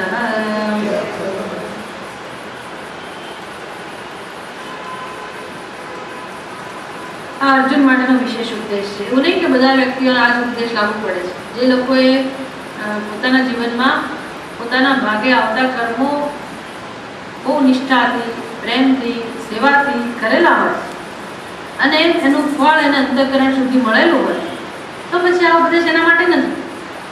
જેને હવે જિજ્ઞાસા જન્મી હોય, અંતઃકરણ શુદ્ધ થયું હોય, એટલે ભગવાનને પ્રાપ્ત કરવામાં ઈચ્છા જન્મી હોય, આવા જે લોકો છે એનો અધિકાર જ્ઞાન નિષ્ઠામાં છે, એનો અધિકાર શ્રવણમાં છે. એટલે બધો ઉપદેશ આપણા માટે જ છે એવું સમજવાની જરૂર નથી. આપણી સ્થિતિ કેવી છે નક્કી કરવા, આપણા મનની સ્થિતિ કેવી છે એના આધારે નક્કી થઈ શકે. ભગવાને ના જાણી શકે કે શું છે, કેવી પરિસ્થિતિ, કોને કયો ઉપદેશ. એટલે ભગવાન તો શું કરે, સીધું જ જ્ઞાનની વાત ના કરે. કારણ કે બીજા પણ જીવનમાં અધિકારીઓ છે ને, બીજા મનુષ્યો પણ છે, અને ગીતા શાસ્ત્ર પ્રમાણ છે, અને બધા મનુષ્યો ગીતા શાસ્ત્ર પાસે આવતા હોય તો પછી કેવળ જો જ્ઞાનની જ વાત થતી હોય તો જે મનુષ્ય હજી જ્ઞાનનો અધિકારી ના હોય, જેના જીવનમાં કર્મનો ઉપયોગ થવાનો બાકી હોય, એ મનુષ્ય તો ગીતા પાસેથી કશું મેળવી ના શકે. એને તો એવું થાય કે સીધું બસ જ્ઞાન એટલે કર્મ છોડી દો, તો પછી એનો તો ઉદ્ધાર ના થાય. માણસ કર્મ સીધું છોડી દે અને સીધું જ્ઞાન પ્રાપ્તિ માટે પ્રયાસ શરૂ કરે તો શક્ય જ નથી. પણ માની લો કે કોઈ જીદ કરીને એવું કરે તો પણ એને સફળતા ના મળે. દુઃખમ આપતું અયોગતઃ એવું કહે છે ભગવાન આગળ, જે મનુષ્ય યોગ્યતા પ્રાપ્ત ના કરી હોય અને સીધું જ જ્ઞાન માટે તૈયારી શરૂ કરે અને સંન્યાસ લઈ લે તો પણ એના જીવનમાં દુઃખ છે. એ પણ બરાબર નથી. એટલે ભગવાન નાનામાં નાનો મનુષ્ય એને ધ્યાનમાં રાખીને ઉપદેશ આપતા હોય, પછી સમજાવે કે ભાઈ કોણે કયા પ્રકારનું જીવન જીવવું, કયા પ્રકારનો ઉપદેશ કોના માટે છે. આ બધી સમજ ધીરે ધીરે મનુષ્ય પોતે શીખતો જાય. અહીંયા અર્જુનને ધ્યાનમાં રાખીને છે કે અર્જુન તે અધિકાર કર્મણ્યેવ, એ અર્જુન તારો અધિકાર કેવળ કર્મમાં જ છે, ન જ્ઞાન નિષ્ઠાયામ, જ્ઞાન નિષ્ઠામાં તારો અધિકાર નથી. તત્ર ચ એટલે ત્યાં પણ કર્મોમાં પણ શું ધ્યાન રાખવાનું, કર્મ કુર્વતઃ મા ફલેષુ અધિકારઃ. તું જ્યારે કર્મ કરી રહ્યો હોય પહેલા તો કર્મમાં અધિકાર, જ્ઞાન નિષ્ઠામાં નહીં, એની ના પાડે. હવે કે છે કર્મમાં તો અધિકાર કરો પણ કર્મના ફળમાં નહીં. ભગવાન બાંધે છે આપણને, બહુ કડક નિયમો આપે છે. આમ કે આમ જરાક ચસકવા ના દે. એટલે આપણને એમ કે હું મારી સમજ પ્રમાણે જીવન જીવું. ભગવાન કહે છે સુખી થવાની આ રીત નથી. સુખી થવું હોય તો શાસ્ત્ર જે કહે છે એ કોઈક ને કોઈક રીતે સમજવું જ પડે જીવનમાં. એટલે જો આપણે કોઈકને માર્ગદર્શક બનાવી આપણા જીવનમાં તો સલામત છીએ, એટલું તો સમજી જ લેવું. પોતાની બુદ્ધિ પ્રમાણે જે મનમાં પ્રેરણા જન્મે કે જે પ્રકારના આવેગો જન્મે એને આધારે આપણે કર્મો કરી નાખીએ અને આપણું જીવન પૂરું કરી નાખીએ, એમાં સુખી થવાય જ નહીં. એમાં બંધન નક્કી જ છે. બંધન તો નક્કી છે, બંધન હતું જ, બંધન વધારે દ્રઢ થાય અને વધારે દુઃખી થઈએ. એટલે સુખી થવાનો એક જ માર્ગ છે કે આપણા જીવનમાં અનુશાસન હોય, કોઈકનું શરણ હોય. શરણ કોનું પસંદ કરવું? ક્યારેક તો જીવનમાં મનુષ્ય શરણ પસંદ કરે જ છે. કારણ કે જેમ જેમ દુઃખ વધતું જાય, અંદરની અસહાયતા વધતી જાય, એ માણસ ક્યાંક શરણ શોધે, પછી ગમે ત્યાં જાય. એમ કહે છે ને પેલા કે ભાઈ એક માણસ એવો અભિમાની કે ક્યાંય કોઈ જગ્યાએ નમે જ નહીં, ને કોઈની પાસે નમસ્કાર નહીં, મંદિરમાં નહીં જવું, કોઈ સાધુ સંતો ક્યાંય જાય જ નહીં. બસ કેમ તો અમે નાસ્તિક છે, અમે આવું નથી માનતા. પછી જ્યારે બહુ દુઃખ પડે, બહુ ફટકા પડે જીવનમાં, પછી ક્યાં જાય ખબર? પેલા ફૂટપાથ ઉપર બેઠા હોય ને, પેલા પોપટ રાખીને બેઠા હોય, અથવા જળ પાણી આમ મંત્રેલું રાખ્યું હોય, દોરા ઘરા કરતા હોય, ત્યાં જાય અને એને નમસ્કાર કરે. ફૂટપાથ ઉપર બેઠેલા એ માણસને નમસ્કાર કરે. શેના માટે? કે ભાઈ તું મારા પ્રશ્નનો જવાબ આપ. મારા જીવનમાં આટલા પ્રશ્નો છે, તને શું લાગે છે ઉકેલાશે કે નહીં ઉકેલાશે? અને આજકાલ તો તમે દુનિયામાં જુઓ તો બહુ જાણવા મળે, ચારે બાજુ માણસ ધંધામાં નિષ્ફળ જાય ને એટલે એની બુદ્ધિ એવું વિચારતી થઈ જાય કે જો આ મારો પડોશી છે ને એ જ મારા ઉપર કંઈક મેલી વિદ્યાનો પ્રયોગ કરે, અથવા અમારા ધંધામાં જે હરીફ છે ને એ જ આ બધું કરે. એટલે મેલી વિદ્યા જાણનાર, જરાક જાણનારનો તો ધંધોકાર ચાલે અત્યારે. તમે તેની પાસે જાઓ તો ખબર પડે કે કેવા કેવા લોકો આવે. હું ગઈ નથી એવું ના માનતા, મને કહે છે લોકો બહુ ચાલે બધું. હા કેટલું, અને આપણને કલ્પના ના આવે એટલું ગણેલા લોકો આ બધું માનતા થઈ ગયા છે. એના જીવનનો નિષ્ફળતા મળે એટલે શંકાશીલ બુદ્ધિ થઈ જાય. પછી બુદ્ધિ શું વિચારે તો કે અમારો પેલો સાળો છે ને એને એ જ અમારા ધંધામાં ઉતારે છે, એણે જ કંઈક પ્રયોગ કર્યા. પહેલાં જ આમ નજીકના સંબંધીઓ વચ્ચે વિખવાતો, પડોશી ચારે બાજુ, આમ માણસ કંઈ ધીરે ધીરે ડિપ્રેશનમાં જાય અને નામ છે પતન. અને આજકાલ તો જેમ જેમ બીજી બાજુ એક બાજુ ટેકનોલોજીનો વિકાસ થતો જાય, ભણતર વધતો જાય, અને બીજી બાજુ અંદરથી માણસ ખોખલો થતો જાય, તદ્દન નબળો. પોતાનું જીવન કેમ જીવવું, પોતાના જીવનના વ્યક્તિગત પ્રશ્નો કે રોજબરોજના પ્રશ્નો કેમ ઉકેલવા, એ સૂઝ નથી કે માણસ તાકાત નથી, એવું આંતરિક બળ જ નથી જે પહેલાના જીવનમાં જોવા મળતું હતું. એવી ખુમારી કે એવું બળ નથી આજના ભણેલા ગણેલા માણસની. ભલે અંગ્રેજી બોલતો હોય, ઇંગ્લિશ મીડિયમ સ્કૂલમાં છેક સુધી ભણ્યા હોય, બધી રીતે ટાપટી વાર બધું જ હોય, પણ અંદરથી માણસ કેવો હોય? કેટલા રોજના અપઘાત કરે છે ને કેટલા બીજા પ્રશ્નો થયા કરે, જેના ઘરમાં આ બધું જુઓ ત્યારે ખબર પડે કે આ માણસની આ દશા છે, તો વિકાસનું શું ફળ મળે? વિકાસનું ફળ મળવું જોઈએ, માણસના જીવનમાં વધારે સુખ સમૃદ્ધિ બધી રીતે આવવા જોઈએ, એની શક્તિ બધી રીતે વધવી જોઈએ. આપણને વિકાસનું આપણે સ્વાગત કરીએ છીએ, વિકાસ તો હોવો જ જોઈએ, એનો આપણે વિરોધ નથી કરતા, પણ સાથે સાથે મનુષ્યની અંદર પણ કંઈક ફેરફાર થવો જોઈએ. એટલે આંતરિક કુમારી તો જતી રહી. આ બધું કેમ છે? તો કે જીવનમાં યોગ્ય વસ્તુનું અનુશાસન નથી. એક પેઢી હતી 25-30 વર્ષ પહેલા સુધી એવું હતું કે શાસ્ત્રનું અનુસરણ કરનારા હતા, ધર્મનું અનુસરણ કરનારા હતા. મને તમને પણ વડીલોના કહેવા પ્રમાણે કે ધર્મના કહેવા પ્રમાણે કે રીતિ રિવાજો પ્રમાણે એમના જીવનમાં અમુક વ્યવસ્થાઓ ગોઠવાયેલી હતી. કર્તવ્ય કર્મનું પાલન સરસ થતું. ક્યારેય દુઃખી તો હતો માણસ, એવું નથી, દુઃખ તો છે જ, કારણ કે અજ્ઞાન છે એટલે. પણ હવે તો એ દુઃખ તો ખરું જ અજ્ઞાનનું, આ તો વ્યવહારિક પ્રશ્નો ઉકેલવાનું પણ સામર્થ્ય ગુમાવી બેઠું છે માણસ. એટલે ભગવાને બધું આપ્યું હોય, રહેવા માટે ઘર પણ હોય, એની પાસે બેંક બેલેન્સ પણ હોય, ઘરના સભ્યો પણ હોય, પરિવારજનો હોય, પ્રતિષ્ઠા હોય, નાની મોટી કીર્તિ હોય, તો પણ માણસ સુખી નથી હોતો. સુખી હોવો જોઈએ, સુખી નથી હોતો. સુખી ચહેરા જ કહી દે છે ક્યાં સુખ છે? સુખ હોય તો કંઈક આમ છે, કંઈક આંતરિક જાદુ કોઈ દિવસ લાગુ છે ને, જ્યારે જુઓ ત્યારે મોડા ખબર નહીં આવે, એટલી બધી ચિંતા લઈ લઈને ફરતો હોય ને. એ તો 50 વર્ષ ત્યાં આમ બેવડો વળી ગયો હોય, આપણે આના જીવનમાં શું મોટા પ્રોબ્લેમ હશે, શું હશે કે તમને એવું હાસ્ય જોવા નથી મળતું, નિર્દોષતા જોવા નથી મળતી, કે શાંતિથી આમ આંખો બંધ કરીને માણસ 2 મિનિટ માટે આમ કુદરત સાથે એકાકાર થઈ જાય, કે પ્રસન્નતાનો અનુભવ કરે, શાંત ચિત્ત હોય. આવું કેમ નથી જોવા મળતું? નથી મળતું. એવું કેવું મહાન દુઃખ છે ભાઈ જીવનમાં? શું નથી? આપણે એમને કાંઈ જમવા નહીં મળતું હોય, એની પાસે રહેવા ઘર નહીં હોય, કોઈ એવો માણસ હોય તો ખરેખર આપણે સ્વીકારી શકીએ કે હા, આની પાસે રહેવાનું ઘર નથી, ફૂટપાથ ઉપર રહે છે બિચારો, એકલો રહે છે, જમનાએ છોડી દીધો છે, અથવા એને સંતાન નથી, કે પૈસો નથી, કે સાંજનું ક્યાંથી જમવાનું લાવવું, એ બધી મુશ્કેલ. આ પ્રશ્ન હોય તો સમજી શકાય કે માણસ બિચારો લગભગ દુઃખી હોય. પણ એવા માણસોને તમે જોજો, આપણા કરતા સુખી ગણાય છે ઘણી વાર. એ મોજથી આમ ગાતા ગાતા ઘરે જતા હોય, આખો દિવસ મજૂરી કરી હોય ને, તો સાંજે એ 5-6 છોકરાઓ પેલા પંચમહાલ લેવા હોય ને, એનું જીવન જોવા જેવું હોય છે. પાળી મજૂરી કરી હોય તો સાંજે આમ ઘરે જાય ત્યારે આટલું કહે કે 10 રૂપિયાનું તેલ લીધું હોય અને મરચું મીઠું લીધું હોય અને બટાકું ટામેટું શાક લઈને ઘરે જતા હોય, એની ભાષામાં ગીત ગાતા ગાતા જતા હોય.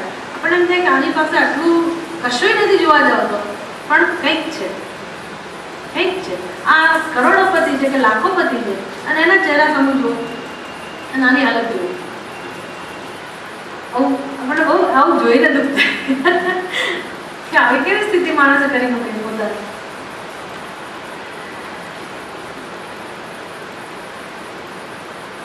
એક જ વસ્તુના અભાવને કારણે માણસ પોતાની બુદ્ધિને સાચી માને, પોતાના જ વિચારોને સાચા માને. એની ના નથી. આપણે એમ નથી કહેતા કે બીજા કેમ કરવું, એવો પ્રશ્ન જ નથી આવતો. એ તો અમે તમે કરવાના છે. જ્યાં સુધી આપણું ચાલે ત્યાં સુધી આપણે પ્રમાણે કરીએ, બાકી તો બધા કોને અનુસરે? ટોળામાં ચાલે ને, એના પ્રમાણે આપણે લઈએ નિર્ણય. બધાએ આમ નક્કી કર્યું એટલે અમે આમ નક્કી કરે, એમ કરીને જીવનનું ગાડું ચાલે. કે બહુ આપણી અંદર કંઈ બહાદુરી હોતી નથી કે આમ સ્વતંત્ર રીતે આપણે પોતાના જીવનના કઈ યોગ્ય નિર્ણયો લઈએ કે મારે મારા જીવનમાં કઈ વસ્તુને મહત્વ આપવું, શેને ગૌણ ગણવું, કયું ધ્યેય બનાવવું, મારી સુખાકારી માટે મારે શું કરવું, મારી અંદર કોઈ આંતરિક તાકાત વધે એવું જીવન જીવવું, કે મૂલ્યોનું પાલન થાય, મૂલ્યનિષ્ઠ બને એવું હું કંઈક કરું, કે બીજાનામાંથી શીખું કે આ માણસની કેવી ખરાબ હાલત થઈ છે તો હું એના જેવું જીવન ના જીવું, એના જેવો સ્વભાવ ના રાખો. નિર્ણય કે લઈ શકાય કે ના લઈ શકાય, પરિવર્તન આવી શકે કે ના, ઘણું બધું થઈ શકે, પણ એવો નિર્ણય આપણે નથી લઈ શકતા. એટલે શંકરાચાર્યજી કહે છે કે જ્યાં સુધી મનુષ્ય પોતાના જીવનમાં આવી વાસ્તવિકતા નહીં સમજે કે ભાઈ ઈશ્વર તમે સ્વીકારો કે ના સ્વીકારો, ઈશ્વરનો રોલ છે. અને કેવો રોલ છે? તમે એમ કહો કે ના અમે નાસ્તિક નથી, અમે ભગવાનમાં માનીએ છીએ. શેના પરથી માનો? શેના પરથી નક્કી કર્યું ભગવાનમાં માનીએ? તો કે મંદિરમાં જઈએ છીએ, આટલી માળા ફેરવીએ છીએ, આટલા અપવાસ કરીએ એટલે અમે ભગવાનમાં માનીએ છીએ. એ ભગવાનમાં માનો છો બરાબર છે, પણ એ તો એક આપણી પ્રવૃત્તિ છે. મંદિરમાં જવું, માળા ફેરવવી, ભગવાનમાં માન્યા ક્યારે કહેવાય? તો કે જ્યારે આપણા જીવનમાં જે કંઈ ઘટનાઓ બને છે એ ઘટનાઓ બનવા માટે ભગવાન જવાબદાર ખરો કે નહીં? તો એ મને દરેક વખતે પૂછીને કરે કે તારા જીવનમાં હું આવું કરું કે પેલું કરું? શું કરે? દરેકે પૂછવા દે શું કરું? પેલી કુંભારના ઘરે જે છોકરીને પરણાવેલી એ એના પિતાને એવું કહે કે ભાઈ તમે ભગવાનને પ્રાર્થના કરો કે વરસાદ ના આવે. કેમ? તો હમણાં જ માટલા બનાવીને તડકે મૂકેલા. અને બીજી દીકરી જે ખેડૂતના ઘરે પરણાવી એ કહે છે કે તમે ભગવાનને પ્રાર્થના કરો કે વરસાદ આવે. કેમ ભાઈ? તો હમણાં ખેતર ખેડ્યું અને આ બધું આવેલું છે. ભગવાન શું કરે? શું કરે તો ભગવાન સારું કર્યું કહેવાય? અને શું કરે તો તમે કહો કે હું ભગવાનમાં માનું છું અને ભગવાને બસ મારી પ્રાર્થના સાંભળે. કોની પ્રાર્થના સાંભળે?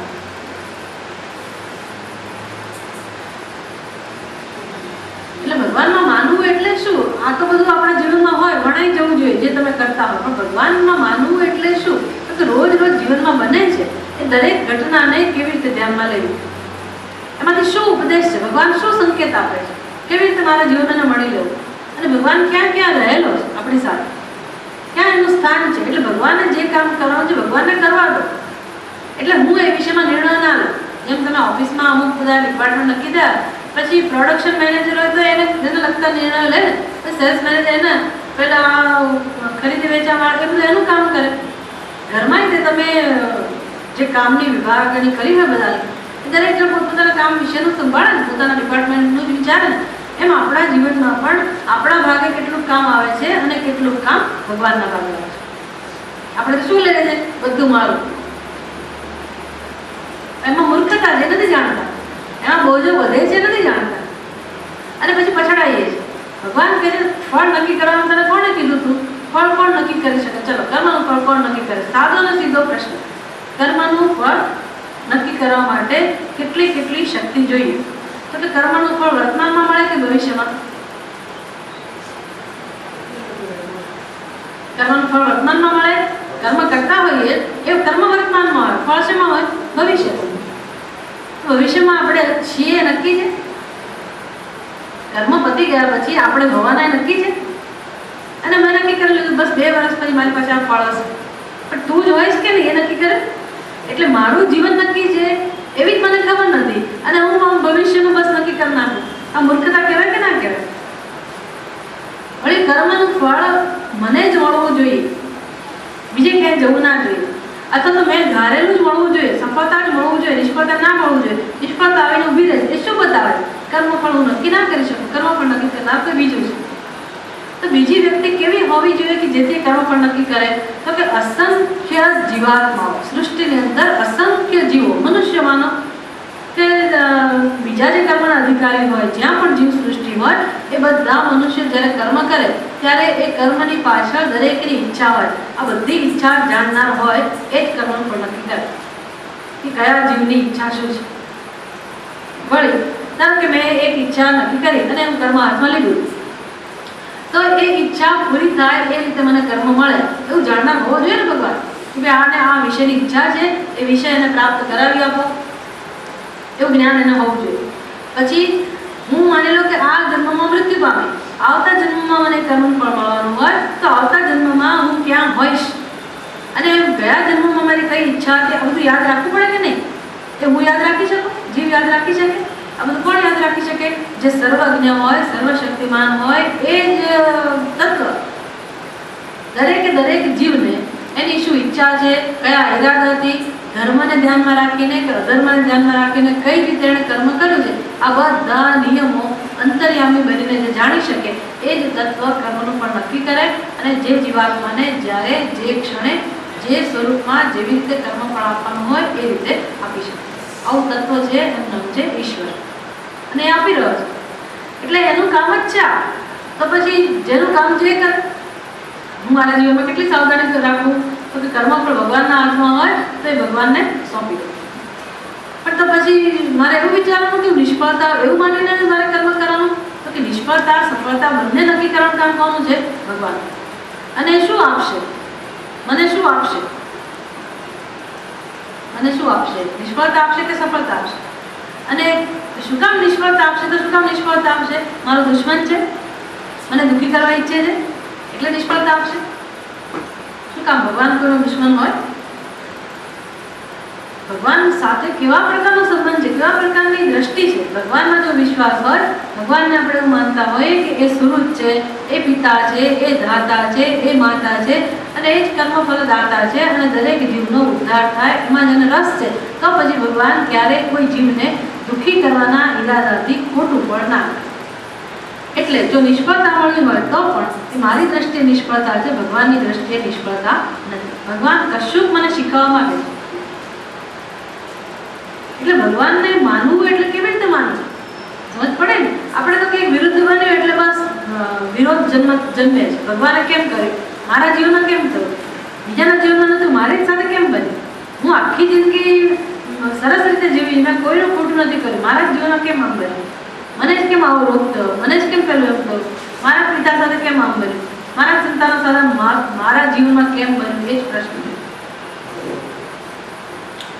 ભગવાન કહે છે તારા જીવનમાં તું એકલો કે તું એકલી નથી, હું પણ છું એટલે આવું બને છે. તો મારો સ્વીકાર કર તો બધું સમાધાન થઈ જશે. તું મને સમજીશ તો બધા પ્રશ્નનો ઉકેલ મળી જશે. અને હું કોણ છું? તો કે તારો જન્મ પહેલા જે બધી વ્યવસ્થા કરી રાખી હતી એ તારો હિતેજ છું. તારી કાળજી રાખનાર છું. અને તારે જીવનમાં આ તારા જે કર્મો છે એ કરતા કરતા જો તું આધ્યાત્મિક ઉન્નતિની ઈચ્છા રાખતો હોય તો આધ્યાત્મિક ઉન્નતિ કેવી રીતે થાય, તો એના માટે આસક્તિમાંથી કેમ તને બહાર લાવો, સંઘમાંથી કેમ છોડાવો, પતન થતામાંથી કેમ અટકાવો, અધર્મનું આચરણ કરતા કેમ તને અટકાવો, એ બુદ્ધિ આપવી, એવો પાઠ આપવો, લેસન આપવો, એ મારું કામ ખરું કે નહીં? હું ભગવાનનું કામ ખરું કે નહીં? તમે માતા હો તો તમારા બાળકોને કંઈક ખોટું કરે તો તમે જરાક એને સીધું કરો કે ના કરો? એના ના બેટા બહુ સરસ બહુ સરસ એવું જ કહો. શું કહો? માતા કોને કહેવાય? પિતા કોને કહેવાય? જે બાળકના હિતમાં હોય કરે. બાળકને એવું લાગે કે ખોટું કરે, પણ માતા પિતાને પૂછો તો એ તો યોગ્ય જ કરે. એટલે ભગવાન તો પોતાની ફરજ યોગ્ય રીતે જ બતાવે છે. એ જ દાદા છે, એ જ પિતા છે, એ જ પિતામહ છે, એ જ માતા છે, એ જ પોષક છે.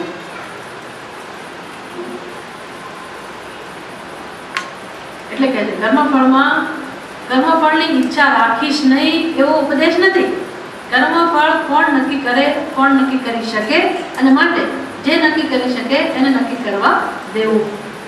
એને કહેવાય જે હરિ કરશે તે મમ હિતમ. આમાં જ બધા વાક્યો આવેલા છે સમજમાં. નહીં કે બસ હું આખો દિવસ ભોગ કરું, ભગવાન કરે બરાબર છે, ઠીક છે, જે કરું હરિ ઈચ્છા બરાબર, સાંત્વન માટે આપણે હરિ ઈચ્છા કહીએ ભક્ત તરીકે, પણ ખરેખર સમજ કઈ લાવવાની જીવનમાં? તો કે કર્મફળ આ સૃષ્ટિ ચલાવનાર છે એ પરમાત્મા જ નક્કી કરી શકે, અને જે કરે છે એની રીતે કરે છે. તો મારે શું કરવાનું છે મારા જીવનમાં? મારા કર્મો કયા છે, મારું કર્તવ્ય કયું છે, મારી શું ઈચ્છા છે? ભલે ઈચ્છા ભલે રહી, ભગવાન કહે છે ઈચ્છા ભલે તમે ઈચ્છા પૂરી કરવા કર્મ કરો, કારણ કે ઈચ્છા હોય ને છે નહીં હોવાની. ઈચ્છા કરીને તમે છે ને ઈચ્છા કરવાની નહીં, કરીને છે નહીં કરો. આ જગતમાં જે વસ્તુઓ છે ને એની બહારની તો કોઈ ઈચ્છા શક્ય નથી ને. તો જગત કોણે બનાવ્યું? ભગવાને. કોના માટે બનાવ્યું? એની માટે. એ તો કંઈ આવતો નથી જોવા ચક્કર મારો કે હા મેં કેવું સરસ જગત બનાવ્યું. એ તો કંઈ કોઈ દિવસ કરતો નથી, આવતી વિચરણ કરતો નથી. કોણ માટે બનાવ્યું જગત? મારા તમારા માટે. અને જે પણ બનાવ્યું છે બધું બધા માટે ખુલ્લું મૂકેલું છે કે એણે તો મૂકેલું છે. પછી આપણે એમાંની કેટલીક વસ્તુઓ આપણા કબજામાં લઈએ, સિક્કા મારે તાળા મારે કે આ મારું. બાકી એણે તો બધા માટે અવેલેબલ રાખ્યું છે કે નહીં? આ ઉપર તમે જેટલા તારાઓ જુઓ, તમને એમાં જો સૌંદર્ય દેખાતું હોય તો ભગવાન એમ કહે છે કે બીજું અહીંયા જોવાનું નહીં, આ તારા માટે નથી એમ કહે છે. અને જોવા માટે આંખો આપેલી છે કે તમે પ્રેમથી જુઓ. સાંભળવા માટે કેટલા બધા શબ્દો મૂકેલા છે, પ્રેમથી સાંભળો. સ્વાદ કેટલા મૂક્યા છે, અસંગ કેટલા પ્રકારના સ્વાદ. આપણે આમ એમ કહીએ કે 7 પ્રકારના રસ, પણ 7 પ્રકારના રસની અંદર પણ કેટલી વિવિધતા. એક મધુર રસની અંદર કેટલી વિવિધતા, ખાટા રસની અંદર કેટલી વિવિધતા, કેટલા ફળોના સ્વાદ, કેટલી બધી ગણતરી કરો. જે તમે આ બધું માણો એ કોને માણો છો? ઈશ્વરને. એટલે કોના માટે છે? આપણા જ માટે પ્રેમથી આપેલું છે. એટલે ભગવાન કોઈ એવું ના કહે કે તમે ઈચ્છા ના કરો. ભગવાન કહે છે આ ઈચ્છા તમને જેની ઈચ્છા છે, ઈશ્વર સૃષ્ટિની જ ઈચ્છા છે, તમે ભલે ઈચ્છા પૂરી કરો એની ના નથી, પણ ઈચ્છા પૂરી કરવા માટે તમે જે સાધન અપનાવો છો કર્મ, એમાં ધ્યાન રાખો. ઈચ્છા એવી રીતે પૂરી ના કરો કે બીજાને હાનિ પહોંચે, બીજાને નીચા પાડીને, કે બીજાનું છીનવીને, કે બીજાને દુઃખી કરીને, મારું જ બનાવીને એવી રીતે જ્યારે હું કર્મ કરું ત્યારે એ કર્મ બાંધવાનું છે. ઈચ્છા ન કરો એવું નહીં, ઈચ્છા ભલે હોય પણ ઈચ્છા પૂરી જ થાય એવો આગ્રહ ના રાખશે. એટલે તત્ર જ કર્મ પૂર્વતઃ, કર્મ કરતી વખતે પણ આ ધ્યાન રાખવાનું. કયું ધ્યાન? મા ફલેષુ અધિકાર, ભાઈ મારી ઈચ્છા પૂરી જ થાય એવો આગ્રહ રાખવાની જરૂર નથી. ઈચ્છા પૂરી થાય તો પણ એ ઈશ્વરની ઈચ્છા, અને ઈચ્છા પૂરી ન થાય તો પણ એ ઈશ્વરની ઈચ્છા. આ બધું કોના માટે છે ખબર છે? સાધક માટે. સંસારી માટેના નિયમો જુદા છે. સંસારી મનુષ્ય એટલે શું? તો કે જે પોતાના આગ્રહ પ્રમાણે જીવન જીવે. સાધક એટલે શું? જે સમજીને પોતાના જીવનમાં ફેરફાર કરે. કયો ફેરફાર કરે? તો કે આપણા જીવનમાં આ શ્લોકના આધારે કર્મ કરનાર આપણે પણ છીએ. એટલે કે આપણો અહંકાર છે, આપણું કર્તૃત્વ છે, આપણી ઈચ્છાઓ, અને મારી ઈચ્છા પૂરી કરનાર, કર્મનું ફળ આપનાર, કર્મ ફલદાતા અને કર્મ અધ્યક્ષ પરમાત્મા પણ મારા જીવનમાં છે. આવું સાધક સમજી શકે કે હું પણ છું અને કોણ છે બીજું? ઈશ્વર પણ છે. એટલે બે વેદી થઈ મારા જીવનમાં. વેદી એટલે જેમાં તમે બધા દ્રવ્યો હોમો, સ્વાહા કરો ને, હોમ કરો એ કે વેદી. એટલે જ્યારે મારા જીવનમાં ઈશ્વરની નોંધ ના લેવાય, ઈશ્વરનું હું કોઈ મહત્વ ના રાખું, ઈશ્વરને સ્થાન ના આપું, ત્યારે મારી દ્રષ્ટિ કોના સમક્ષ હોય? અહંકાર સમક્ષ, સ્વાર્થ સમક્ષ. એટલે જે કંઈ કરું, જેટલા કર્મો કરું એ બધા સ્વાહા સ્વાહા થાય ખરા, પણ એ બધા આહુતિ કોને પહોંચે? અહંકાર. અને જો સાધક ઈશ્વરને સમજે અને ઈશ્વરને ધ્યાનમાં રાખીને આહુતિ આપે, અહંકારને ધ્યાનમાં ના લે, કોને ધ્યાનમાં રાખે? ઈશ્વરને. 12મા કર્મ તમારી રુચિ પ્રમાણે, તમારી ઈચ્છા પ્રમાણે તમે કર્યા કરો, ભગવાનનો કોઈ વાંધો નથી. પણ ઉન્નતિ શેનાથી નક્કી થાય? તો કે ધીરે ધીરે આપણા જીવનમાં આંતરિક રીતે કંઈક સમજ વિકસતી રહે. અને સત્યના આધારે વાત સાચી છે, ઈશ્વર પણ છે, અહંકાર પણ. અહંકારને આહુતિ આપવાથી શું પ્રાપ્ત થાય? કે અહંકાર શેમાંથી જન્મ્યો છે? આપણે જે જાણીએ છીએ એમાં અહંકાર શેમાંથી જન્મ્યો છે? પોતાના સ્વરૂપને નહીં જાણવા. અહંકાર એટલે કોઈ દ્રવ્ય નથી આપણી બુદ્ધિમાં. આમ તો ખરેખર અહંકારનું મૂળ અધિષ્ઠાન તો પરમાત્મા છે. એ પરમાત્મા જ અહંકારના રૂપમાં પ્રગટ થાય છે. એટલે અહંકાર ભલે આપણને પ્રિય હોય, પણ તમે જાણી લો કે ભગવાનમાંથી જન્મેલો છે તો તમે એને પ્રેમ કરો તો વાંધો નથી. પણ ભગવાનને જુદો પાડીને તમારા અહંકારને પ્રેમ કરો તો મુશ્કેલી છે. કારણ કે એમાં ભગવાન હોવા છતાંય તમે એનાથી વિમુખ થઈ ગયા. અહંકાર રહે કોના આધારે? આપણું સર્પ અને રજ્જુ. સર્પ કોના આધારે રહે? એના ઘરમાં રહેલો સર્પ નહીં. ક્યાં રહેલો સર્પ? દોરડા ઉપર કોઈને સર્પ દેખાયો હોય તો સર્પનો આધાર કોણ? દોરડું. દોરડાને બાદ કર્યા વગર એકલો સર્પ જુઓ તો ભય લાગે, પણ તમે દોરડા એકવાર જાણી લો પછી ભલે સર્પ જેવો દેખાય, એમાં કઈ ભય ના લાગે. અહંકાર બેઠો છે કોના આધારે? પરમાત્માના આધારે. અંદર જે છે તો પરમાત્મા સ્વરૂપ જ છે. એને તમે ઓળખી લો પછી આ અહંકાર તમને ત્રાસ ના આવે. બસ એને ઓળખવાની જરૂર છે. પણ આ ભગવાનને તમે દૂર કરો અને પછી એ અહંકારને સત્યતા આપો, પછી તમે તમારું જીવન જીવો, તો એ જીવનમાં બહુ જ દુઃખ રહેલું છે, બહુ જ દુઃખ. કારણ કે અહંકારનું કોઈ અસ્તિત્વ છે જ નહીં. બ્રહ્મમાંથી જન્મેલું છે. એટલે હવે તમે એવા અહંકારને સંતોષવા જન્મોથી કર્મ કરો છો. બધા જન્મો એમાં સમર્પિત થયા. આ જન્મ એ જ અહંકારને સંતોષવા માટે તમે પૂરો કરતા હો. બધા કર્મો એ પોતાની ઈચ્છા, પોતાના સ્વાર્થને ધ્યાનમાં રાખીને કરતા હો તો એ અહંકાર પુષ્ટ બને. અહંકાર પુષ્ટ બને એટલે અહંકાર જેમાંથી જન્મ્યો છે એ અજ્ઞાન પણ પુષ્ટ બને. અજ્ઞાન મજબૂત બને એનો અર્થ દુઃખ મજબૂત બને. એનો અર્થ કે આપણે વધારે પતનને માર્ગે જીવી જાય છે. પછી મનુષ્યનો જન્મ મળે એવો કોઈ નિયમ નથી. તમને એમ કે આ જન્મ જવા દો ને, કંઈ કરવું નથી, આવતા જન્મમાં જોઈ લઈશું, અથવા વૃદ્ધાવસ્થામાં જોઈ લઈશું. વૃદ્ધાવસ્થા તો બધાને ખબર જ છે. ભજગોવિંદમની અંદર કહે છે શંકરાચાર્ય, બાલસ્તાવત ક્રીડાસક્તઃ, તરુણસ્તાવત કરુણીસક્તઃ, વૃદ્ધસ્તાવત ચિંતાસક્તઃ. જીવનની અવસ્થા ફટાફટ જાય છે. અહીં તો આપણને એમ કે આ બાળક જન્મ્યું. જો તમે 10 વર્ષની થઈ ગઈ, તો 10 વર્ષનો થઈ ગયો, 12 વર્ષનો થઈ ગયો, ગ્રેજ્યુએટ થઈ ગયો છોકરો કે છોકરી, બસ હવે એને પરણાર, એટલે 20-25 વર્ષ તો એના રમત ગમતમાં મહોત્સવમાં જતા રહ્યા. હવે લગ્ન થયા એટલે બીજા 25 વર્ષ બીજા મહોત્સવમાં જવાના. ભગવાનને કે સ્થાન ના હોય, બાળપણમાં ના હોય, યુવાવસ્થામાં ના હોય. બાલસ્તાવત ક્રીડાસક્તઃ, તરુણસ્તાવત કરુણીસક્તઃ, વૃદ્ધસ્તાવત. પછી આ માણસ ગળો ગયો. શંકરાચાર્યજી પેલી પછીની અવસ્થાને ધ્યાનમાં નથી લે, પ્રૌઢ જે કહેવાય ને એ અવસ્થા નથી ગણતા. કારણ કે જાણતા હશે કે કળિયુગમાં આ 50 વર્ષના હજી યુવાન જ કહેવાય. વાનપ્રસ્થાશ્રમના કેવું મહત્વ લખેલું કે 60-65 વર્ષ સુધી તો 70 વર્ષના થાવ ત્યાં સુધી લગ્ન તમને કરાય, વાંધો નહીં, પરિવાર કરવાય તો કરાય, બધું છે જ ને, જમાનામાં એવું જ છે. એટલે બિચારા શંકરાચાર્ય કે કોઈ ઘરડો જ્યારે થશે, એકદમ ઘરડો, એ જો જીવ્યો હતો, આયુષ્ય હશે તો, પણ ત્યારે એના જીવનમાં હશે શું? ચિંતા. એટલે કેવું સરસ ટૂંકમાં કહી દે કે આ માણસનું જીવન, કોઈ પણ માણસ હોય, અજ્ઞાની માણસનું જીવન શેમાં જાય છે? તમને એક અવસ્થામાં એવું લાગતું નથી કે આ માણસે કંઈ સુખ પ્રાપ્ત કરે, અને જોત અમારું જીવન પૂરું થઈ ગયું, અને માણસને કંઈ થતું જ નથી, એને અંદરથી કશું નથી થતું. આ માણસ કે આ મારા જીવનમાં હું શું કરું છું, શેની પ્રાપ્તિ કરી, કશું થતું જ નથી. કે હું જન્મ્યો છું, આનંદ લેવા માટે જન્મ્યો છું, સુખી થવા માટે જન્મ્યો છું, હવે વિચાર જ નથી આવતો. બિચારો ફાંફા તો સુખ માટે જ મારે છે. એટલે આ જન્મ પણ જો અજ્ઞાનને પોષવામાં જાય તો પછી પૂરું થઈ ગયું. પછી તો તમે થોડી ઘણી ભક્તિ કરી હોય કે સત્કર્મ કર્યા હોય તો મનુષ્યનો જન્મ મળે તો મળે. બાકી ભગવાનની સૃષ્ટિમાં એવો નિયમ નથી કે એકવાર મનુષ્ય બન્યા એટલે ફરી મનુષ્ય જ બનાય. એ નવા સંપ્રદાય ઊભો કરેલો નિયમ છે, સમજી લેજો. અમુક સંપ્રદાય એવું જાહેર કર્યું છે કે મનુષ્ય બન્યા એટલે તો મનુષ્ય બનવાના. આવું શાસ્ત્ર કહેતા નથી. અને શાસ્ત્ર છોડી બીજે ગયા એટલે જાતનું સાંભળવા મળશે, તો કોઈ શંકા નથી.